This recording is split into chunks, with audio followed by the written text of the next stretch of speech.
যারা স্বৈরাচারী মনোবৃত্তি নিয়ে মানুষ ধ্বংস করেছে, দেশ ধ্বংস করেছে, মায়ের বুক খালি করেছে, ওই স্বৈরাচারগুলি কই? কোনো জবাব নাই। আল্লাহ পাকের পরে বলবেন লিমানিল মুলকুল ইয়াউম, কার রাজত্ব? আজকে রাজত্বটা কার? আল্লাহ তিনবার আওয়াজ দিবেন, আজকে রাজত্ব কার? আল্লাহ পাক যখন তিনবার করে ডাক দিবেন, কোনো জবাব নাই, কোনো জবাব নাই। কে জবাব দেবে? আল্লাহ রাব্বুল আলামিনের সামনে কার ক্ষমতা আছে কথা বলার? কেউ তো নাই, সব শেষ। আল্লাহ পাক বলবেন লিল্লাহিল ওয়াহিদুল কাহ্হার, একমাত্র পরাক্রমশালী আল্লাহ রাব্বুল আলামিনের রাজত্ব আজ। সে হাসরের মাঠে আমাদের সকলকে উপস্থিত হয়ে যেতে হবে। কেউ আমরা এখান থেকে বাঁচতে পারবো না, সবাইকে উঠতে হবে। অপরাধীরা সেখানে অসহায় হয়ে যাবে, অপরাধীরা অসহায় হয়ে যাবে। আল্লাহ পাক বলেন ফাইদা জাআতিস সাখাতু ইয়াওমা ইয়াফিরুল মারউ মিন আখিহি ওয়া উম্মিহি ওয়া আবিহি ওয়া সাহিবাতিহি ওয়া বানিহি। অবশেষে যখন কান ফাটানো আওয়াজ আসবে, এই আওয়াজ সেদিন মানুষ নিজের মা বাপ ভাই বোন সব থেকে বিচ্ছিন্ন হয়ে যাবে, সব একের থেকে আরেকজন পালায়ে যাবে, হারায় যাবে, কেউ কাউকে আর খুঁজে পাবে না। সেদিন ওই কিয়ামতের মাঠে বিভীষিকাময় দৃশ্য, মানুষ হয়রান হয়ে যাবে। মাথার এক হাত অথবা অর্ধ মাইল অথবা এক বিগত এতটুকুন উপরে ওই প্রকাণ্ড সূর্যটার তাপ আসবে, গুনাহগারের মাথার চান্দি ফেটে গিয়া মগজগুলি গলে গলে নাক কান দিয়ে বেয়ে পড়তে লাগবে, জিহ্বাটা কুকুরের মতো ঝুলে নাভিস্থল পর্যন্ত পড়ে যাবে, মাটিটা সূর্যের উত্তাপে তামার মতো গরম হয়ে যাবে, সারা হাসর জুড়ে আওয়াজ হবে পানি পানি পানি। মানুষেরা হয়রান হয়ে যাবে সে হাসরের ময়দানে। এই চরম কষ্টের ভিতরে আল্লাহ রাব্বুল আলামিন বলেন সেদিন দুটো ভাগ হয়ে যাবে। একদল মানুষের চেহারা আলোয় ঝলমল হয়ে যাবে, আর একদল মানুষের চেহারাগুলি কালো হয়ে যাবে। উজুহু ইয়াওমাইযিন মুসফিরাতুন দাহিকাতুন মুস্তাবশিরা ওয়া উজুহু ইয়াওমাইযিন আলাইহা গাবারা। আল্লাহ পাক বলেন এক শ্রেণীর মানুষের চেহারা হাস্যোজ্জ্বল ঝলমলে হয়ে যাবে, আর এক শ্রেণীর মানুষের চেহারাগুলি কালো হয়ে যাবে। তারহাকুহা কাতারা উলাইকা হুমুল কাফারাতুল ফাজারা। হাস্যোজ্জ্বল, স্বচ্ছন্দপূর্ণ, সুন্দর, উজ্জ্বল ঝলমলে চেহারা হবে ঈমান আনার কারণে, পরকালকে বিশ্বাস করার কারণে, আল্লাহ এবং রাসূলের কথা অনুযায়ী জীবন যাপনের কারণে চেহারাটা উজ্জ্বল হয়ে যাবে। আর আল্লাহর নাফরমানি, রাসূলের নাফরমানি, পরকালকে অস্বীকার করার কারণে কাফেরগুলির চেহারা, মুনাফিকগুলির চেহারা কালো হয়ে যাবে। তাদেরকে আলাদা করে দেওয়া হবে। আমতাজুল ইয়াওমা আইয়ুহাল মুজরিমুন, মুজরিমদেরকে আলাদা করে দেওয়া হবে, দুইটা ভাগ হয়ে যাবে। এই চরম অবস্থা সৃষ্টি হবে কিয়ামতের ময়দানে। সেদিন রাসূল করিম সাল্লাল্লাহু আলাইহি ওয়াসাল্লাম উম্মতের জন্য সুপারিশ করবেন।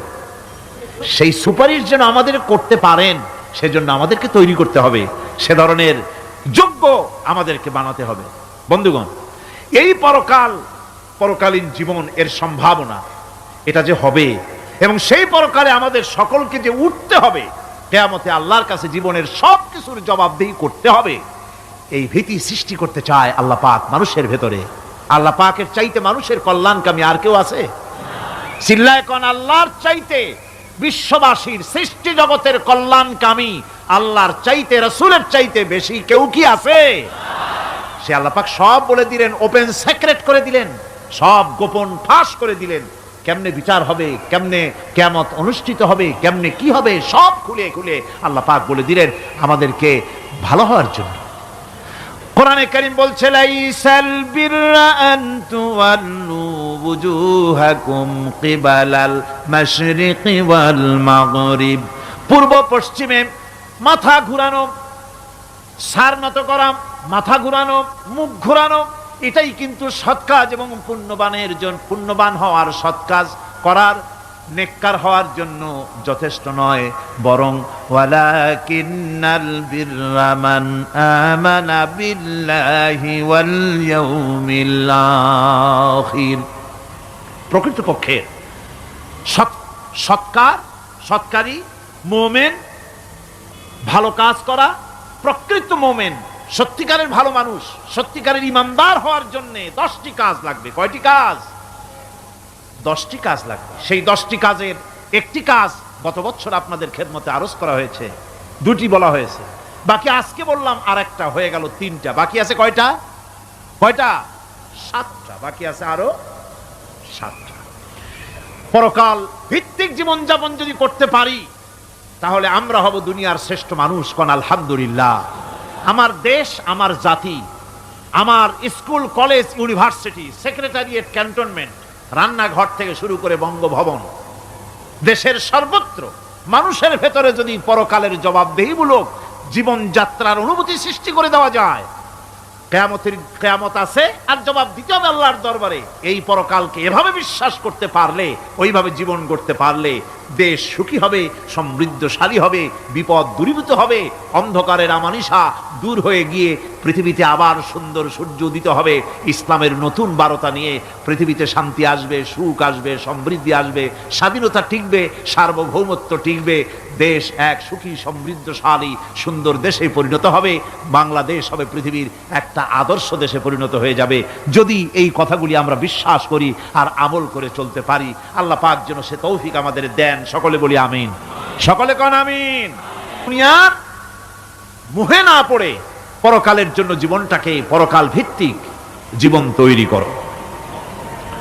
আল্লাহ পাক বলছেন, ফাম্মা মান তাগা ওয়া আসারাল হায়াতাদ দুনিয়া ফাইন্নাল জাহিমা হিয়াল মাওয়াব। অতঃপর যে ব্যক্তি বিদ্রোহ করেছে এবং দুনিয়ার জীবনকে অগ্রাধিকার দিয়েছে তার জায়গা হচ্ছে জাহান্নাম। জোরে বলেন নাউজুবিল্লাহ। যে ব্যক্তি আল্লাহর সঙ্গে বিদ্রোহ করেছে আর পরকালের জন্য পাথর জোগাড় করে নাই, দুনিয়াকে অগ্রাধিকার দিল, পরকালকে ভুলে গেল, তার জায়গা হলো জাহান্নাম। ওয়া আম্মা মান খাফা মাকামা রাব্বিহি ওয়া নাহান নাফসা আনিল হাওয়া ফাইন্নাল জান্নাতা হিয়াল মাওয়াব। আর যে ব্যক্তি আপন প্রভুর সামনে উপস্থিত হওয়াকে ভয় করেছে এবং আপন প্রবৃত্তিকে লালসা মুক্ত করেছে, লালসার হাত থেকে রক্ষা করেছে, আল্লাহ রব্বুল আলামিন কিয়ামতের দিন তার জন্য রেখে দিয়েছেন জান্নাত। তার জন্য কোন জায়গা? জান্নাত। আমাদেরকে পরকাল ভিত্তিক জীবন যাপন যদি করি তাহলে কবরের জবাবগুলি খুব আসান হবে। আর যদি পরকাল ভিত্তিক জীবন যাপন না হয় কবরটা মুসিবত হয়ে যাবে। হযরত ওসমান রাদিয়াল্লাহু তাআলা আনহু কবরের কাছে গিয়ে খুব কাঁদতেন। সাহাবায়ে কেরাম প্রশ্ন করেছেন, হুজুর, রাসূল করিম সাল্লাল্লাহু আলাইহি ওয়াসাল্লাম যখন জান্নাত ও জাহান্নামের ওয়াজ করেন তখনও তো এত বেশি আপনি কাঁদেন না, যত বেশি কাঁদেন কবরের কাছে এসে, কারণ কি? হযরত ওসমান রাদিয়াল্লাহু তাআলা আনহু বলতেন, আমার সাথীরা, আমি আমার হাবিবের কাছে, আল্লাহ রাব্বুল আলামিনের রাসূলের কাছে আমি শুনেছি এই কবরটাই হলো প্রথম স্টেশন, এই কবরটাই হলো প্রথম ইমিগ্রেশন কাউন্টার। এই জায়গায় কেউ যদি ধরা পড়ে যায়, কারো যদি চার্জশিট হয়ে যায়, সব জায়গায় ধরা পড়ে যাবে, হাসরে মিজানে সিরাতে কোনো জায়গায় নাজাত পাবে না। আর এই কবরটা যদি কেউ মুক্তি পেয়ে যায়, মিজান সিরাত হাসর সব জায়গা থেকে আল্লাহ তারে ভালোভাবে পার করে দিবেন। এটা হলো আসল জায়গা, মারাত্মক জায়গা, খুব মারাত্মক জায়গা। আমি এটাকে ইমিগ্রেশন কাউন্টার বলেছি আমার ভাষায়। ইমিগ্রেশন কাউন্টার যারা বিদেশ ভ্রমণ করেছেন তারা জানেন। লন্ডন যাবেন, আমেরিকা যাবেন, সৌদি আরব যাবেন, যে কোনো বিদেশে যাবেন, গেলেই পাসপোর্ট তারা দেখবে। পাসপোর্টে আপনার ন্যাশনালিটি কোনটা সেটাই তারা জানতে চাইবে। আপনি কোন দল করেন এটা তারা জানতে চাইবে না। আপনি কোন ভাষায় কথা বলেন তাও তাদের জানার দরকার নাই। প্রথমেই তারা আপনার ন্যাশনালিটি দেখবে, আপনার আইডেন্টিটি কি তারা জানতে চাইবে। তারপরে যদি স্যাটিসফ্যাক্টরি হয় আপনাকে ভিসা দিয়ে ভেতরে ঢুকবার ব্যবস্থা করে দেবে। আর যদি তারা স্যাটিসফাইড না হয় তাহলে আপনাকে মেহমানখানায় ঢুকানো হবে গ্রেফতার করে। কবর হচ্ছে এ ধরনের একটি ইমিগ্রেশন কাউন্টার। কবরের ভিতরে মানুষ যখনই রাখা হবে সঙ্গে সঙ্গে দুজন ফেরেশতা আসবে। কবরের কাছে যারা এসেছিল দাফন হয়ে যাওয়ার পর এই লোকগুলি 40 কদম যেতে যতক্ষণ লাগে এর মধ্যেই দুজন ফেরেশতা এসে যাবে, এসে জিজ্ঞেস করবে মান রব্বুকা, তুমি কোন দল করতে, ওটা তাদের জানার দরকার নেই। চাকরি কিসে করতেন ওটা জানার দরকার নেই। ব্যবসা করতেন না চাকরি করতেন প্রয়োজন নেই। প্রথমেই জিজ্ঞাসা করা হবে ন্যাশনালিটি, প্রথমেই জিজ্ঞাসা করা হবে তার ন্যাশনালিটি সম্পর্কে, তার আইডেন্টিটিটা কি, এবং সেটাকে সত্যায়িত করার জন্য বোঝার জন্য 3টি প্রশ্ন। প্রথম প্রশ্ন মান রব্বুকা ওয়া মা দীনুকা ওয়া মান নাবিয়ুকা, তোমার রব কে, তোমার দ্বীন কি, তোমার নবী কে। যদি এই ব্যক্তি বেঈমান হয়, মুনাফিক হয়, সে বলবে হায় হাতা লা আদরি, হায় হাতা লা আদরি, জানি না আমার রবকে, আমি জানি না। তোমার দিন কি, দিন কারে কয় বুঝি না। এরপরে আল্লাহর নবী জনাবে মুহাম্মদ রাসূলুল্লাহ সাল্লাল্লাহু আলাইহি ওয়াসাল্লামকে দেখানো হবে, বলা হবে মা কুনতা তাকুলু ফি হাদার রাজুল, এই ব্যক্তি সম্পর্কে তোমার ধারণা কি নিকে, বলবে আমি চিনি না। নাউযুবিল্লাহ। বাস, এরপরে তার যা হবার তাই শুরু হয়ে যাবে। আর যদি বান্দাটা মুমিন হয়, প্রশ্ন করা হবে মান রব্বুকা, জবাব দেবে রব্বি আল্লাহ, আমার রব আল্লাহ রব্বুল আলামিন। ওয়া মা দীনুকা, দীনুনা ইসলাম, আমার দিন হচ্ছে ইসলাম। এরপরে আল্লাহর নবীকে দেখানো হবে।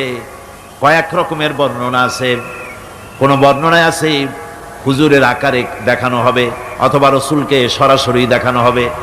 বলা হবে মা কুনতা তাকুলু ফি হাদার রাজুল, এই লোকটি সম্পর্কে ধারণা কি। মুমিন ব্যক্তি বলবে হাদা নবিয়ুনা মুহাম্মাদুর রাসূলুল্লাহ সাল্লাল্লাহু আলাইহি ওয়াসাল্লাম, ইনি আমার তো সেই নবী মুহাম্মাদুর রাসূলুল্লাহ সাল্লাল্লাহু আলাইহি ওয়াসাল্লাম। আমরা যেন এই রকমের জবাব দিতে পারি, আল্লাহ কবুল করো। সকলে জোরে কোন আমিন।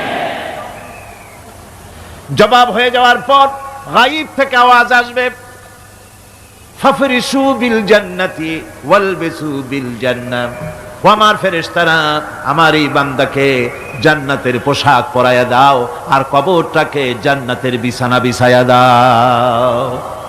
জান্নাতের পোশাক পরায় দাও, জান্নাতের বিছানা বিছায়া দাও। ইলা মাদ্দা বাসারিহি, তার চোখের দৃষ্টি যত দূর যায় কবরটা ততটা প্রশস্ত করে দাও। এরপর বেহেশতের পোশাক পরাইয়া বেহেশতের বিছানা বিছায়া ফেরেশতা বলবে নম কানাউমুল উরুস, ঘুমিয়ে যাও। দুলামিয়া যেমন বাসর সজ্জায় নতুন বউ নিয়ে আরামে ঘুমায়, এরকম আরামে ঘুমায় যাও। ইলা ইয়াউমিল কিয়ামা, কিয়ামত পর্যন্ত ঘুমায় থাকো, আরামে ঘুমিয়ে থাকবে। এরপরে সিংগায় ফুৎকার হবে, সিংগার ফুৎকারের আওয়াজে তার ঘুম ভেঙে যাবে। বলবে ইয়া ওয়াইলানা মান বা'সানা মিন মারকাদিনা, হায় আফসোস, আমার এত আরামের ঘুম থেকে কে আমাকে জাগ্রত করলো, আমার ঘুমটারে নষ্ট করলো কে। আওয়াজ আসবে হাযা মা ওয়াদার রহমান ওয়া সাদাকাল মুরসালুন, এটা হচ্ছে রহমানের সেই ওয়াদা আর মুরসালিনরা নবীরা সত্য কথাই বলেছিলেন, সেই কিয়ামত অনুষ্ঠিত হচ্ছে। আমার বন্ধুগণ, সেজন্য এই দুনিয়ার মোহে পড়ে থাকলে পরে দুনিয়ায় যারা অগ্রাধিকার দিবে দুনিয়াকে পরকালের তুলনায়, জবাব দিতে পারবে না কবরের ভিতরে গিয়া। আর যারা পরকালকে অগ্রাধিকার দিবে, দুনিয়ার চাইতে পরকালকে বেশি অগ্রাধিকার দেবে আর আল্লাহর ভয় কলিজার ভিতরে রাখবে, কবরের জবাব সঠিকভাবে দিতে পারবে, কিয়ামতের দিন আল্লাহ রাব্বুল আলামিন তাদের জন্য জান্নাত দান করবেন। জোরে বলেন আমিন। দুনিয়াটা হচ্ছে দুনিয়া যেখানে আমরা আছি। আমি আগেই বলেছি দুনিয়া হচ্ছে আদনা শব্দ থেকে এর উৎপত্তি হয়েছে, তুচ্ছ নিকৃষ্ট, এটার দাম নাই, এটার মূল্য নাই। হযরত ইবনে কাইয়িম রাহিমাহুল্লাহ নাওয়ারাল্লাহু মারকাদাহু ওয়া জাআলাল জান্নাতা মাথওয়াহু। হযরত ইবনে কাইয়্যিম তিনি বলছেন, সুন্দর করে বলছেন দুনিয়া সম্পর্কে, মা মাদা ফিদ দুনিয়া আহলামুন ওয়া মা বাকিয়া মিনহা আমানি ওয়াল ওয়াক্তু বাইনাহুমা দায়ুন। মা মাদা ফিদ দুনিয়া আহলামুন, জীবনের যে অংশ ফেলে এসেছি সেটা আজ একটা স্বপ্ন। ওয়া মা বাকিয়া মিনহা আমানি, আর জীবনের যে অংশ সামনে বাকি আছে সেটা এখন একটা আকাঙ্ক্ষা। ওয়াল ওয়াক্তু বাইনাহুমা দায়ুন, আর এর মাঝখান থেকে সময় সব চলে যাচ্ছে। কত বড় কথা চিন্তা করেছেন? জীবনের যে অংশ ফেলে এসেছি তা আজকে স্বপ্ন, তা আজ কি বলেন? স্বপ্ন। আর সামনে যা আছে সেটা আকাঙ্ক্ষা, আর মাঝখান থেকে সময় সব চলে যাচ্ছে। এরপরে তিনি বলছেন, وَمَنْ يَسْعَ بِالدُّنْيَا يَكُنْ مِثْلَ قَابِضٍ عَلَى الْمَاءِ خَانَتْهُ فُرُوجُ الْأَصَابِعِ।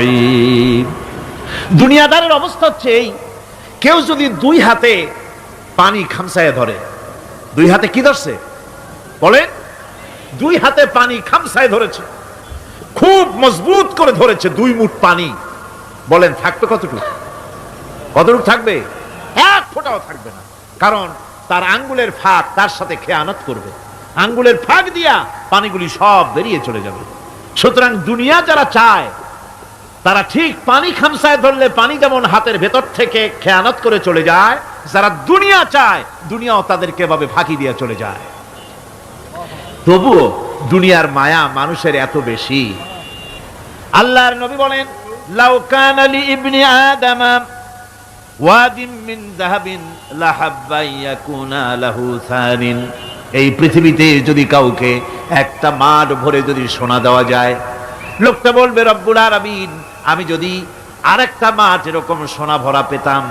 দ্বিতীয় আরেকটা মাঠ দেওয়া হলে আবার বলবে যদি তৃতীয় আরেকটা মাঠ সোনা ভরে যদি পেতাম। নবীজি বলেন, ওয়ালা ইয়ামলাউ জাওফু ইবনু আদামা ইল্লা তুরাব। মানুষের পেট 3.5 হাত মাটি ছাড়া, কবরের মাটি ছাড়া মানুষের পেট ভরবে না। আরো চাই, আরো চাই, চাওয়ার কোনো শেষ নাই। মানুষ এভাবে করে দুনিয়ার মহব্বতে এমনি পাগল হয়ে যায়, শুধু দুনিয়ার মহব্বত, পরকালকে বেমালুম ভুলে যায়। আমি কিন্তু এই কথা বুঝাতে চাই নাই যে পরকালের মহব্বতে, পরকালের ভয়তে বা পরকালের জন্য দুনিয়া আপনি বাজার ঘাট, বেচা কিনা, ব্যবসা বাণিজ্য সবকিছু ভুলে যান না, তা নয়। ভুল বোঝার কোনো কারণ নাই। পরকালকে অগ্রাধিকার দিতে হবে, মানে দুনিয়াটা চিরস্থায়ী জায়গা নয়। চিরস্থায়ী হচ্ছে কোনটা? আখিরাত। চিল্লায় এখন কোনটা? সুতরাং এখানে যা করতে হবে, আখিরাতে জবাবদিহিমূলক জীবন যাপন করতে হবে। আপনি ব্যবসা করবেন, ওজনে কম দিতে পারবেন না। আপনি খাদ্যে ভেজাল দিতে পারবেন না, চুরি করতে পারবেন না, ডাকাতি করতে পারবেন না, জেনা করতে পারবেন না, বদমাশি করতে পারবেন না, মদ খেতে পারবেন না, সন্ত্রাসী হতে পারবেন না, হাইজাকার হতে পারবেন না, চাঁদাবাজ হতে পারবেন না, মুনাফাখোর হতে পারবেন না, আপনি চোরা কারবারি হতে পারবেন না, ঘুষখোর হতে পারবেন না, সুদখোর হতে পারবেন না। এই সব কাজ পরকালকে বিশ্বাস করলেই এ সমস্ত কাজ থেকে মানুষ বিরত থাকতে পারে। কথা ঠিক কিনা? এটাই হচ্ছে পথ। সুতরাং এই পৃথিবী থাকবে না, এটা কি চিরকাল থাকবে না? এর একটা পরিসমাপ্তি ঘটবে। যেমন করে সারা বছর লেখাপড়া করার পর কলেজে, বিশ্ববিদ্যালয়, মাদ্রাসায়, হাই স্কুলে, সব জায়গায় সারা বছর লেখাপড়া করার পর যেমন পরীক্ষা দেওয়ার একটা দিন আসে, সারা বছর ব্যবসা করার পর হিসাব নিকাশ করার যেমন একটা সময় আসে, সারা মাস চাকরি করার পর বেতন পাওয়ার যেমন একটা দিন আসে, সারা জীবন চাকরি করার পর পেনশন পাওয়ার যেমন একটা সময় আসে, অনুরূপ ভাবে এই দুনিয়া যেদিন শেষ হয়ে যাবে, আল্লাহ নির্ধারিত সময় শেষ হয়ে যাওয়ার পর একটা সময় আসবে যখন আল্লাহ রব্বুল আলামিন সব শেষ করে দিবেন, লন্ডভন্ড হয়ে যাবে, কিছুই থাকবে না। কোরআনে কারিমে আল্লাহ সব বলেছেন, কোরআনে সব আল্লাহ বলে দিয়েছেন। আল্লাহ পাক বলেন এই পৃথিবীর সব কেমন ভাবে ধ্বংস হবে তার চিত্র আল্লাহ পাক কোরআনে কারিমে তুলে ধরেছেন। ইযাস সামাউ ফাতারাত ওয়া ইযাল কাওয়াকিবু তাসারাত ওয়া ইযাল বিহারু ফুজ্জিরাত ওয়া ইযাল কুবুরু বু'সিরাত। যখন আকাশসমূহ দীর্ণ বিদীর্ণ হয়ে যাবে, তারকাগুলি বিক্ষিপ্ত হয়ে ছিটকে পড়বে, আর সমুদ্রগুলি উচ্ছ্বসিত হয়ে পড়বে, কবরগুলি সব তার ভেতরে যা আছে উদ্গীরণ করে দেবে, তারকাগুলি স্থিমিত হয়ে যাবে। এরপরে সমস্ত আকাশগুলি কিতাবের পৃষ্ঠার মতো একটার পরে একটা ঠাস ঠাস করে পড়তে থাকবে, চূর্ণ বিচূর্ণ হয়ে ভেঙে চুরে একাকার হয়ে যাবে। পাহাড়গুলিকে উড়িয়ে দেওয়া হবে, চন্দ্র এবং সূর্য একাকার হয়ে যাবে।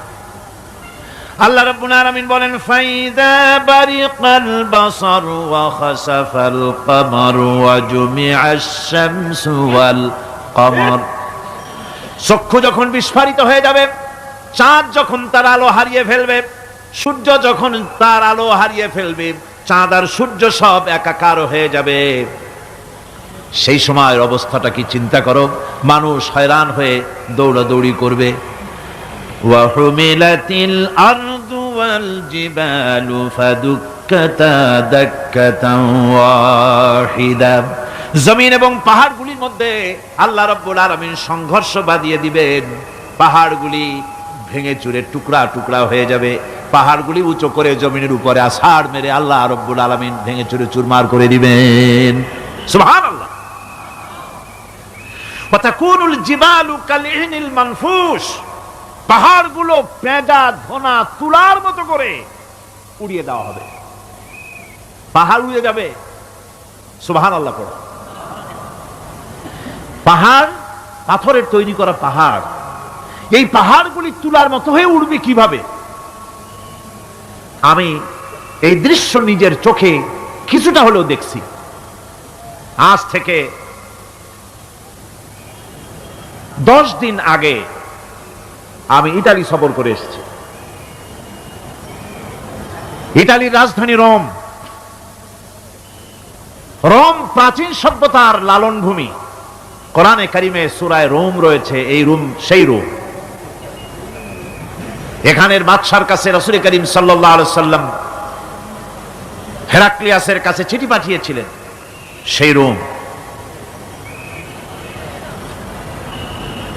12 থেকে 15,000-এর মতো বাংলাদেশি মুসলমান সেখানে আছে।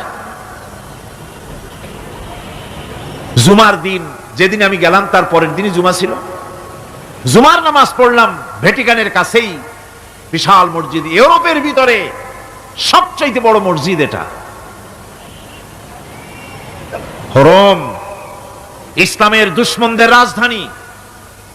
সেইখানে যখন আযান হচ্ছে আশহাদু আন্না মুহাম্মাদার রাসূলুল্লাহ, আমার অনুভূতির কথা আপনাদেরকে বোঝাতে পারবো না, কি অনুভূতির সৃষ্টি হয়েছে আমার ভেতরে।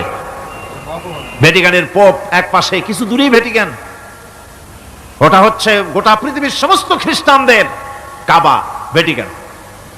তার পাশেই বিশাল মসজিদ, সেখানে নামাজ পড়লাম। চিন্তার ভেতরে আসলো আল্লাহ রাব্বুল আলামিন তার হাবিবের নাম, তার তাওহীদ, তার সালাতকে কিভাবে বিশ্বময় ছড়িয়ে দিলেন। আবু জাহেল চাইছিল মুহাম্মদ সাল্লাল্লাহু আলাইহি ওয়াসাল্লামকে স্তব্ধ করে দেবে মক্কার জীবনেই।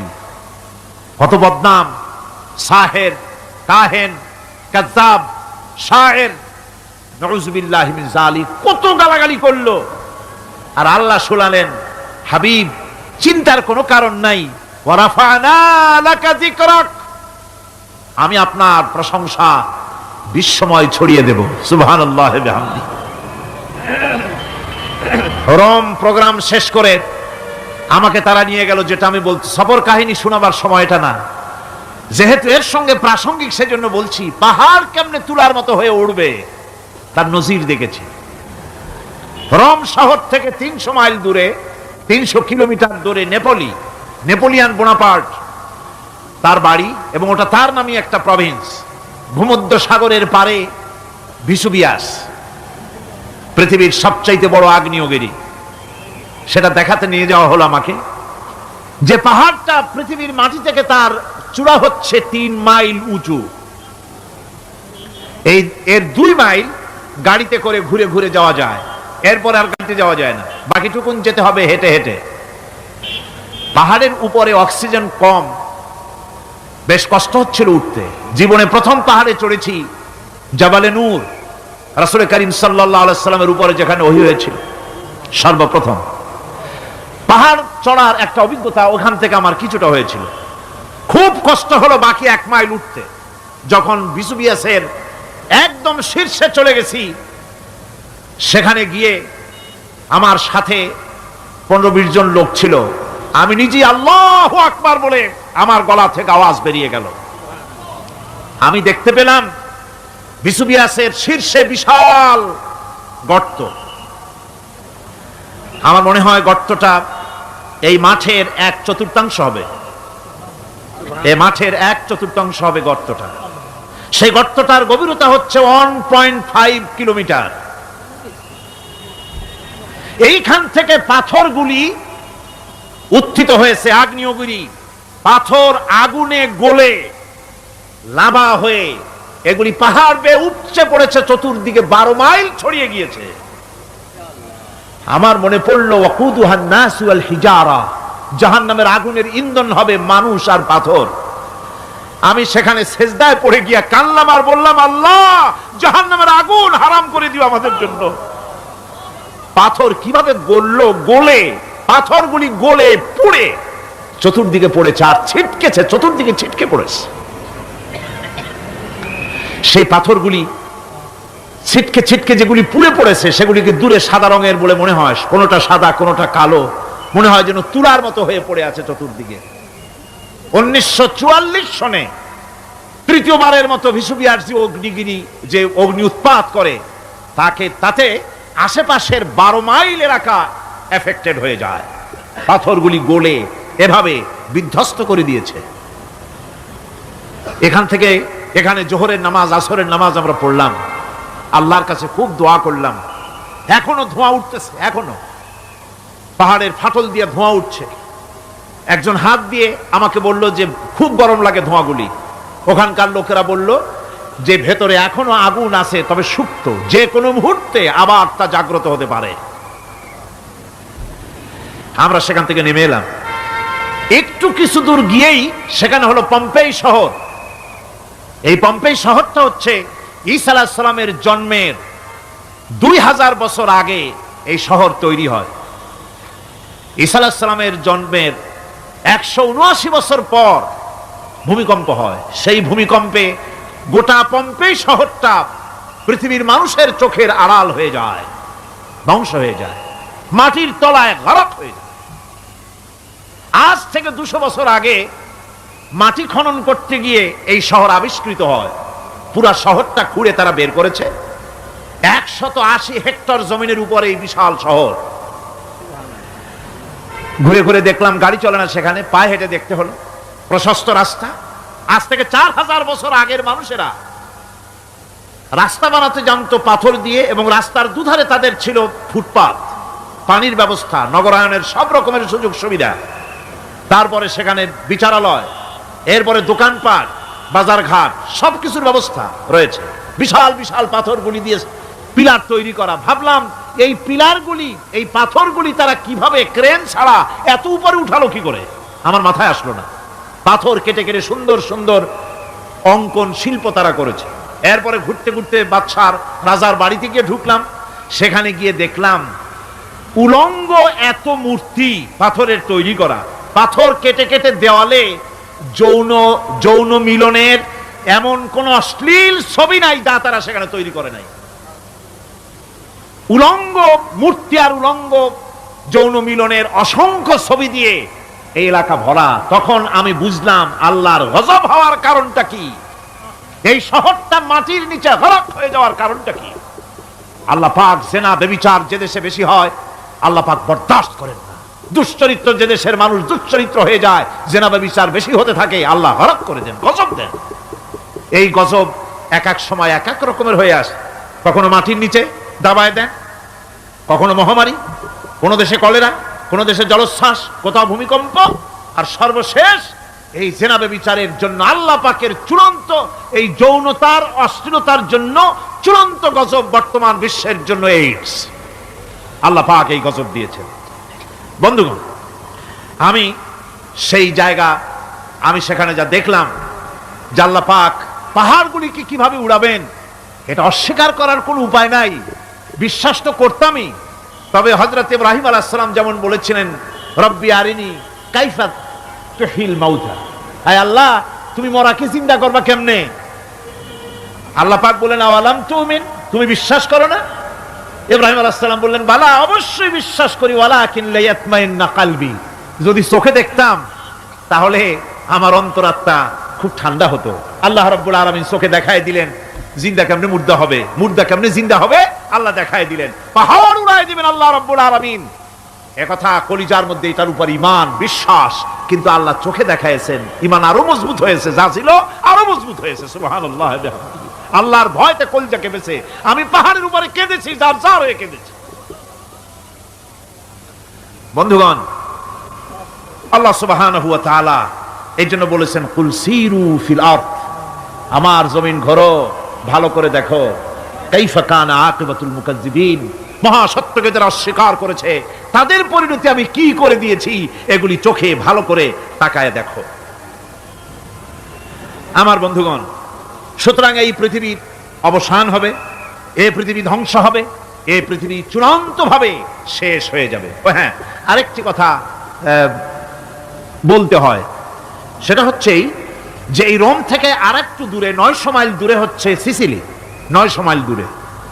সেখানে এই সিসিলি মুসলমানেরা শাসন করেছিল 350 বছর। সেই সিসিলিতে রয়েছে 360টা মসজিদ মুসলমানদের করা। সমস্ত মসজিদগুলি আজ তালা বন্ধ, একটা মসজিদও খোলা নাই। সেখানকার মুসলমানেরা ওয়াজ শুনতে এসেছিল রোমে। আমি তাদের জন্য পরামর্শ দিয়েছি যে গভর্নমেন্টের কাছে তোমরা দাবি জানাও যে অন্তত একটা মসজিদের দরজা আমাদের জন্য খুলে দাও। রোমের অবস্থানরত প্রবাসী বাংলাদেশি মুসলমানেরা আমাকে বলেছে, তাদের অনেকের বাড়ি চট্টগ্রামেও আছে, আমাকে বলেছে তাদের চোখে পানি আসছে বলার সময় যে চিরময়ের তাফসীর মাহফিল যখন আসে কলজাটা কাঁদতে থাকে যাওয়ার জন্য।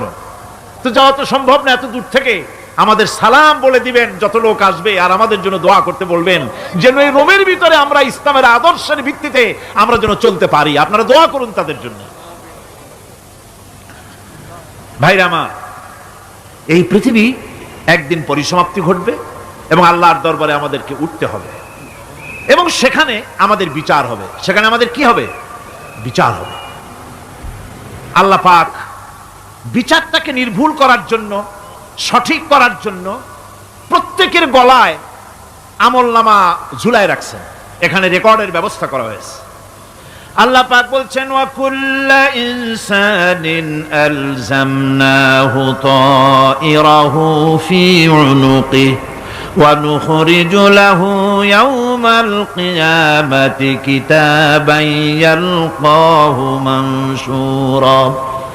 আল্লাহ পাক বলেন, প্রত্যেকের ভালো মন্দ কর্মফল, কর্মলিপি আমি তার গলায় ঝুলায় রেখেছি। কিয়ামতের দিন সে নিজের কাছে স্পষ্ট সব দেখতে পারবে, কোনো জিনিস বাদ পড়বে না। তার গলায় তার আমলনামা ঝুলানো আছে, সব রেকর্ড হতেছে। আমরা যা করছি সবগুলি রেকর্ড হয়ে যাচ্ছে। বর্তমান বিজ্ঞানীরা আবিষ্কার করেছে যে মানুষের শরীরের ভিতরে ডিএনএ আছে, রক্তের ভিতরে ডিএনএ, এটা একটা কোড। মানুষের রক্তের ভিতরে ডিএনএ আছে। যেমন তার ব্রেনের ভিতরে কতগুলি কোষ আছে, এক একটা কোষ এক এক ধরনের কাজ করে, অনুরূপ ভাবে তার শরীরের ভিতরে রক্তের ভিতরে ডিএনএ আছে। এই ডিএনএটা কি? এই ডিএনএটা হচ্ছে, এই ডিএনএ একটা কম্পিউটারের মতো কাজ করতেছে। লোকটা কি করবে, কোথায় যাবে, সে ভালো হবে মন্দ হবে কি হবে, সব তার ডিএনএ এর মধ্যে রেকর্ডকৃত আছে। এটা বোঝার জন্য একটা সুন্দর দৃষ্টান্ত দেওয়া যায়। যেমন এই কাগজটাকে আপনারা মনে করুন একটা গাড়ির একটা ব্লুপ্রিন্ট, একটা গাড়ির ব্লুপ্রিন্ট। এখানে লেখা আছে গাড়ি কিভাবে তৈরি হবে। এই কাগজটা নিয়ে ঘরের মধ্যে রেখে দিলেন। এখন এই কাগজটা থেকেই অটোমেটিক গাড়ির উইন্ডো তৈরি হলো, শিল তৈরি হলো, গাড়ির বডি তৈরি হলো, চেসিস তৈরি হলো, টায়ার তৈরি হলো, ইঞ্জিন তৈরি হলো, ব্যাটারি তৈরি হলো, পেট্রোল নিল, আর কোনো রকমের ড্রাইভার ছাড়াই গাড়ি চলতে আরম্ভ করলো। এই কথাটা যদি মনের মাথার মধ্যে আনতে পারেন যে এটা কিভাবে হইতে পারে, এতে লেখা অনুযায়ী যেভাবে হওয়া যদি সম্ভব হয়, অনুরূপ ভাবে মানুষের রক্তের ভিতরে ডিএনএ এরা আবিষ্কার করেছে। এর ভিতরে মানুষের ভালো মন্দ, কোথায় যাবে কি করবে, সবকিছু এর মধ্যে রয়েছে। কোরআনে কারীমে আল্লাহ রাব্বুল আলামিন, আমি গত বছরও বলছিলাম যে বিজ্ঞানের আবিষ্কার যত বাড়বে কোরআন বোঝা মানুষের জন্য তত সহজ হবে। কোন সুবহানাল্লাহ। কোরআন বোঝা মানুষের জন্য তত সহজ হবে। সুতরাং মানুষের গলার সাথে আল্লাহ পাক বলছেন যে একটা আমলনামা আমি ঝুলাই দিয়েছি তার গলার সাথে, সে যা করতেছে ওখানে সব লিপিবদ্ধ হচ্ছে, কম্পিউটারাইজড, কম্পিউটারের মতো এগুলি সব গ্রহণ করতেছে। এগুলি কিয়ামতের দিন তার সামনে হাজির করা হবে। কিয়ামতে যখন আমলনামা তার সামনে দিয়ে বলা হবে, ইকরা কিতাবাকা কাফা বিনাফসিকাল ইয়াওমা আলাইকা হাসিবা, তাকে বলা হবে নিজের কর্মলিপি নিজেই পড়ো, আজ তুমি তোমার নিজের হিসাব নিতে যথেষ্ট। বন্ধুগণ, এই মাহফিলে যত লোক আমরা বসে আছি, আমরা আমাদের হিসাব নিতে যথেষ্ট না আরেকজন লাগবে? কোন আমরা যথেষ্ট কি না? কথা বোঝেন নাই। আমি বলতে চেয়েছি এটা, আমরা যদি এখন চোখ বুঝে চিন্তা করি যে পিছনের জীবনে কি করেছি, মনে পড়বে নাকি পড়বে না? বলেন সবাই, পড়বে কি পড়বে না? ছোটবেলায় কবে পায়ের নিচে কাটা ফুটেছিল, কবে কোথায় আছাড় খেয়েছিলেন, কবে কার বেল তাল আম কাঁচা আম চুরি করে খেতে গিয়ে কিল খেয়েছিলেন, তাড়া খেয়েছিলেন, তাকে এখন মনে নাই? আছে। তাহলে কিল, ওই তাল বেল চুরি করতে গিয়ে যে কিলটা খাইছিলেন সেটাও মনে আছে, ভালো মন্দ সব মনে আছে। তাহলে কোন হোটেলের রুমে কি করছিলেন, কোন স্কুলে কোন কলেজে কি করছিলেন, তারপরে জীবনে ছোট বড় ঘটনাগুলি সব বুঝতে মনে পড়বে না? এবার হিসাব করেন, মনে যদি পড়ে এবার হিসাব করেন আপনি জান্নাতি না জাহান্নামী।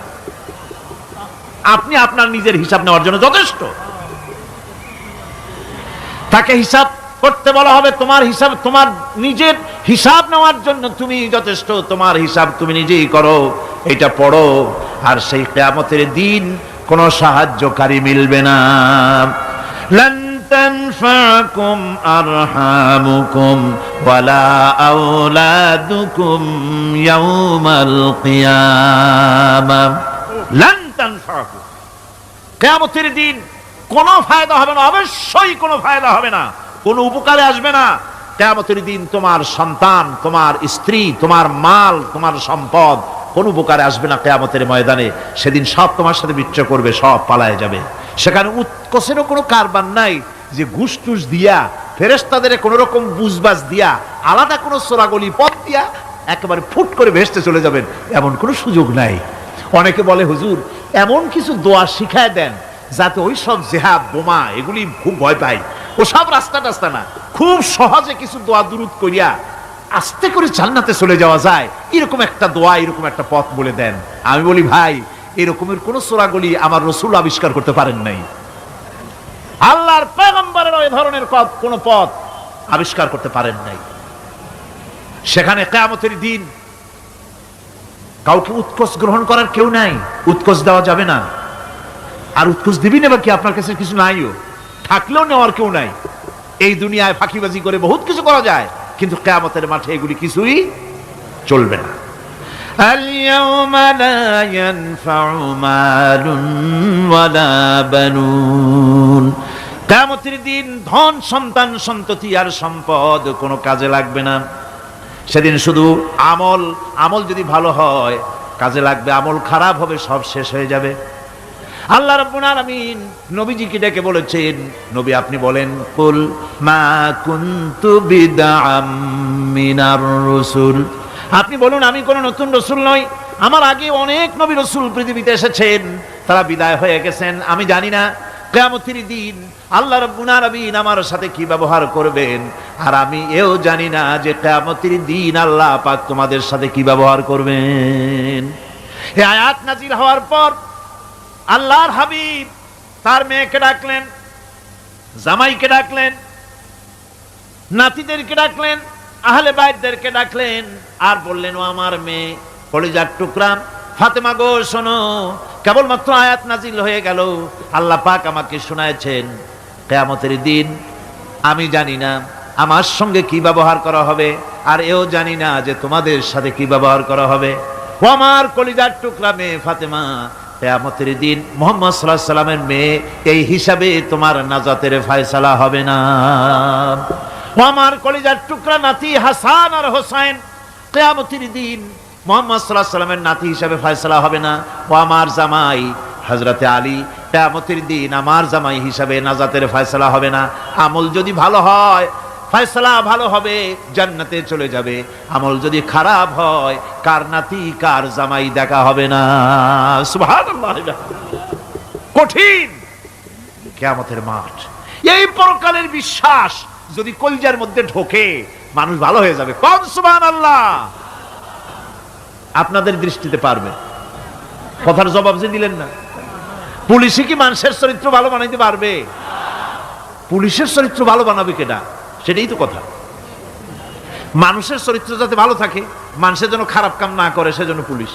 পুলিশ যাতে খারাপ কাম না করে সেজন্য আরো একটা ডিপার্টমেন্ট আছে না? তারা যাতে খারাপ কাজ না করে সেজন্য আর একটা আছে। এন্টি করাপশনের আবার এন্টি করাপশন আছে, তার উপর আবার এন্টি করাপশন আছে। এন্টিটার অভাব নাই। সুতরাং পুলিশ দিয়া, বিডিআর দিয়া, আর্মি দিয়া মানুষের, দেশের, জাতির চরিত্র ভালো বানানো যায় না। রাসূলুল্লাহ এ দিয়া বানান না, এটা ইসলামের নিয়ম নয়। পুলিশ দিয়া, আর্মি দিয়া দেশের মানুষের চরিত্র ভালো বানানো যায় না। চরিত্র ভালো বানানো যায় কেবলমাত্র পরকালের ভয় দিয়া। কিসের ভয় দিয়া? ওই যে মক্কার জীবনে ওই সমস্ত মানুষগুলি যারা চুরি করত, ডাকাতি করত, জেনা করত, বদমাশি করত, যারা শয়তানি করত, যারা মানুষকে খুন করত, এই মানুষগুলি এত ভালো হয়ে গেল। যারা চুরি ছেড়ে দিল, ডাকাতি ছেড়ে দিল, জেনা ব্যভিচার ছেড়ে দিল, এত ভালো হয়ে গেল। পৃথিবীর মধ্যে সেরা মানুষ তারা হয়ে গেলেন। জোরে বলেন সুবহানাল্লাহ। নবীর সাহাবীরা পৃথিবীর শ্রেষ্ঠ সন্তান, নবীর সাহাবীরা পৃথিবীর সেরা মানুষ, তাদের চাইতে সেরা মানুষ নবীদের পরে আর কেউ হতে পারে না। জোরে কোন সুবহানাল্লাহ। নবীর পরে পৃথিবীতে শ্রেষ্ঠ মানুষ কারা? সাহাবায়ে কেরাম রিদওয়ানুল্লাহ তাআলা আলাইহিম আজমাইন। ওনারা তো কুফরের মধ্যে ছিলেন, শিরকের মধ্যে ছিলেন। চুরি, ডাকাতি, জেনা, ব্যভিচার এমন কোনো পাপ নাই যা করা হয়নি। তারপরে যখন আল্লাহর নবীর কাছ থেকে তাওহীদ, রিসালাত ও আখিরাতের দাওয়াত পেলেন, কি সোনার মানুষ এক একজন হয়ে গেলেন। সুবহানাল্লাহ। যারা ছিলেন নারীর সতীত্বের জম, তারা হয়ে গেলেন নারীর সতীত্বের পাহারাদার। যারা মানুষের মাল চুরি করত, ডাকাতি করত, তারা রাতভর মানুষের মালের পাহারা দিল, মানুষের রক্তের পাহারা দিল। সুবহানাল্লাহ বিহামদি। রক্ত সম্পদের পাহারা দিল। রাসূল বললেন খায়রুল কুরুনে কারনি, সর্বশ্রেষ্ঠ যুগ তো আমার যুগ।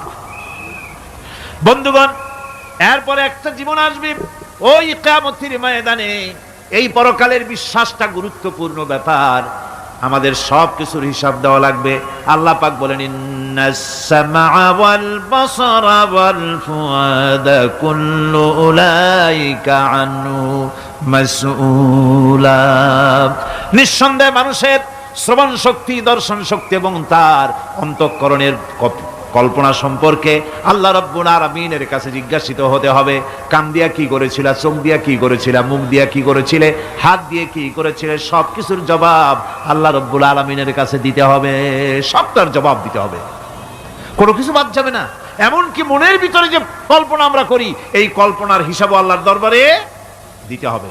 কোরআনে কারীম বলছেন ওয়া ইন তুবদু মা ফি আনফুসিকুম আও তুখফুহু ইউহাসিবকুম বিহিল্লাহ। মনের ভিতরে তুমি যেটা কল্পনা করো সেটা প্রকাশ করো, অথবা তুমি গোপন রাখো, যাই তুমি করো না কেন আল্লাহ রাব্বুল আলামিন এর হিসাবও তোমার কাছে নেবেন। ফায়াগফিরু লিমান ইয়াশাউ ওয়া ইউআযযিবু মান ইয়াশাউ ওয়াল্লাহু আলা কুল্লি শাইইন কাদির। মহান আল্লাহ পাক বলেন, করার পর তোমার মনের ভিতরে কি কল্পনা করেছিলে ওইটার হিসাব আমি নেব। হিসাব নেওয়ার পর যারে খুশি ক্ষমা করে দেব, যাকে খুশি শাস্তি প্রদান করব। সবকিছুর উপরে আল্লাহ রব্বুল আলামিন শক্তিমান, সব তিনি করতে পারেন, সমস্ত কুদরত রয়েছে তার। সুতরাং মানুষদেরকে, আল্লাহর বান্দাদেরকে বিশ্বাস করতে হবে যে আমার কোনো কথা বাদ যাবে না।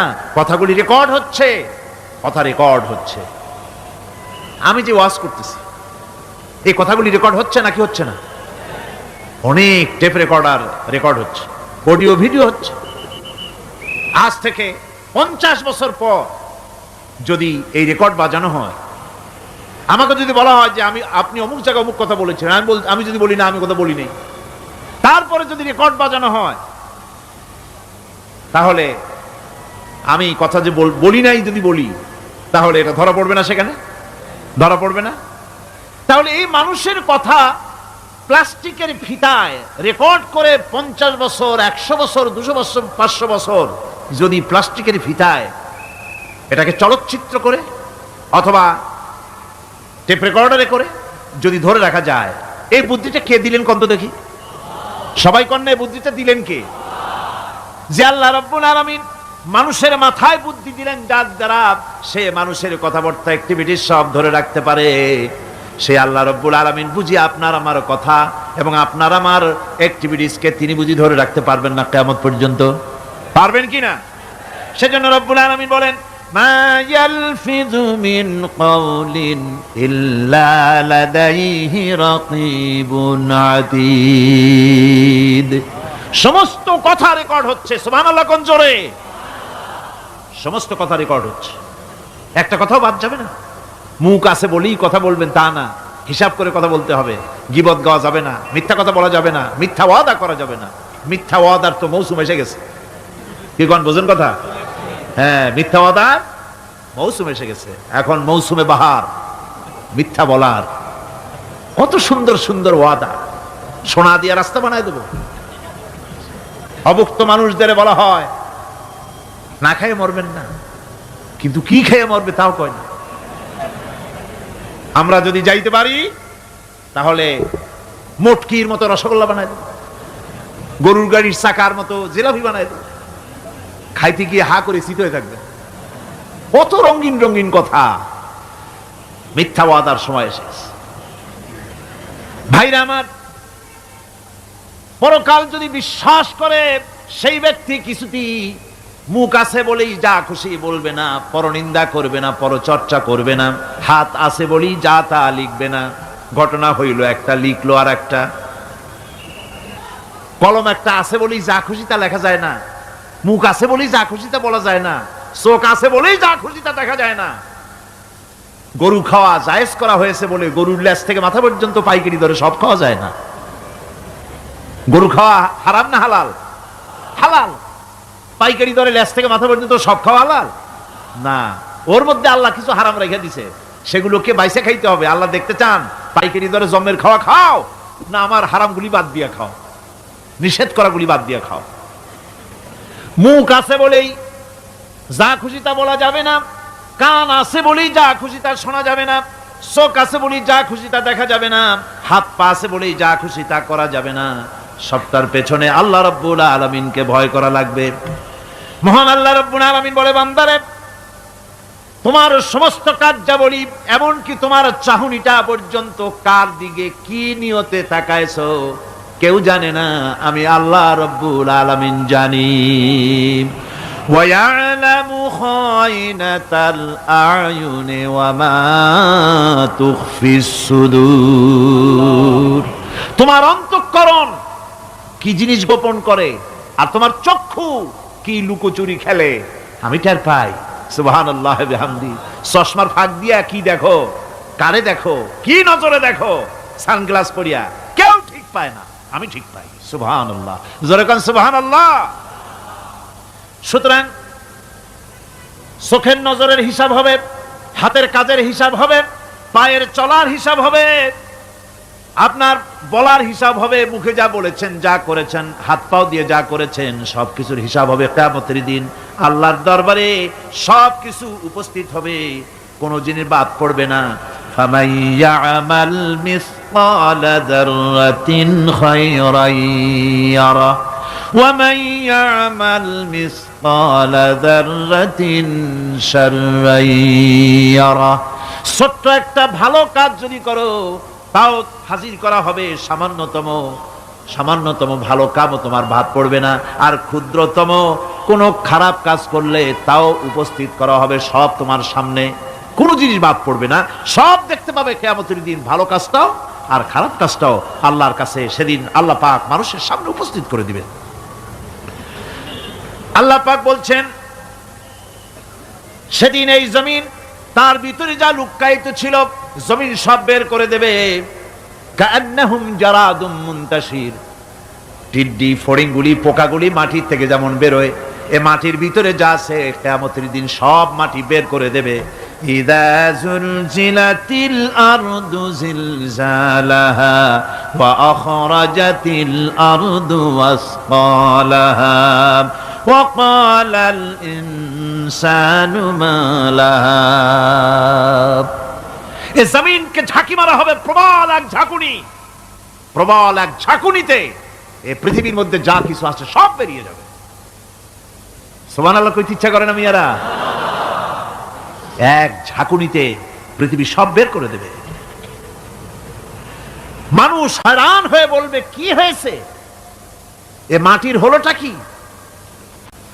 আমার বন্ধুগণ, মানুষ হয়রান হয়ে গিয়ে বলবে মাটির কি হলো? আল্লাহ রাব্বুল আলামিন বলেন ইয়াউমাইযিন তুহাদ্দিসু আখবারাহা বিআন্না রাব্বাকা আওহালাহা। জমিনের উপরে যা ঘটেছে জমিন তা সব বের করে দেবে, সব প্রকাশ করে দেবে। আর এটা এই জন্য হবে যেহেতু তার রবের হুকুম হয়েছে, তার রব হুকুম করেছে বের করে দে। জমিনের ভিতরে আছে যা সব বেরিয়ে যাবে, আকাশ ভেঙে পড়বে, পাহাড় উড়ে যাবে, জমিনের ভিতরে যা আছে সব উপরে চলে আসবে, পৃথিবীতে সব শেষ, কিচ্ছু নাই, আকাশ নাই, পাহাড় নাই, সমুদ্র নাই, সব একাকার, চন্দ্র নাই, সূর্য নাই, তারকা নাই, গ্যালাক্সি নাই, মহাশূন্য নাই, সব শেষ। আল্লাহ রাব্বুল আলামিন সমস্ত ফেরেশতাদেরকে শেষ করে দিবেন, সকলের মওত হয়ে যাবে, কেউ আর থাকবে না। এমনকি হযরতে আজরাইল মালাকুল মউত তিনিও থাকবেন না, সব আল্লাহ রাব্বুল আলামিন মৃত্যু করে দিবেন। এরপরে আল্লাহ রাব্বুল আলামিন একা তিনি বলবেন ইয়া দুনিয়া, ইয়া দুনিয়া আইনা আনহারুকি, এ পৃথিবী তোর সেই সমুদ্রগুলি কোথায়, নদীগুলি কোথায়?